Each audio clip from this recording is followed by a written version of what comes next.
post-audit ng RP Tugigaraw 18770. No available stock of order slip, and with 8 stocks na po, 8 pieces. IR number 18774. 2 sales transaction were deposited late and na-deposit na po. And updated na rin sa system. IR number 18777. TV advertisement not open. And everyday pong naka-open. And then alam na po ng iba pong staff naka-open. IR number 18779. No stock ng sa mga PQ color, especially yung fast moving, yung black na large. Ayan, meron naman na po. For refill, ito po yung ibang color. For refill na lang sa stock room. Dito naman po sa IR number 18776, for resolve na po ito. DMA meetings are conducted too late in the day. So, maaga na po kami nag-meeting with Ma'am Celine.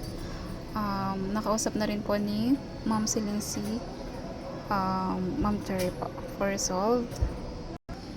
Sa aming IR number 18775, sa threat po namin sa office, no verify pa po. So, na-follow up na po namin si Ma'am Lilibet and si Sauyo po.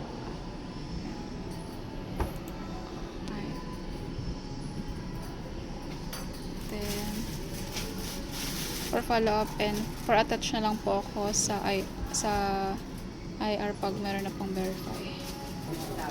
Sa aming IR number 18778, sa graphic area 2, requires a replacement for sa adapter po. Bali, hindi kasi nagana, hindi ma-open. So, nag-confess po kami dito sa mall ng adapter niya po. So, wala po yung required na dapat 5 ampere. So, nagtanong po kami kay Sir Jan for check daw po kami sa Shopee. So, for ano pa lang po kami.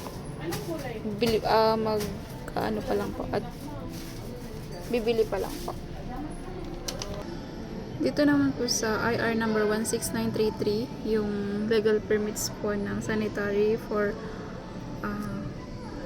may mga medical certificate, ay may mga health card naman na po kami. So, for pasa na lang po ako ng mga sa City Health po. Magpapasa pa ko by commitment date ko po siya sa 22 po, June 22.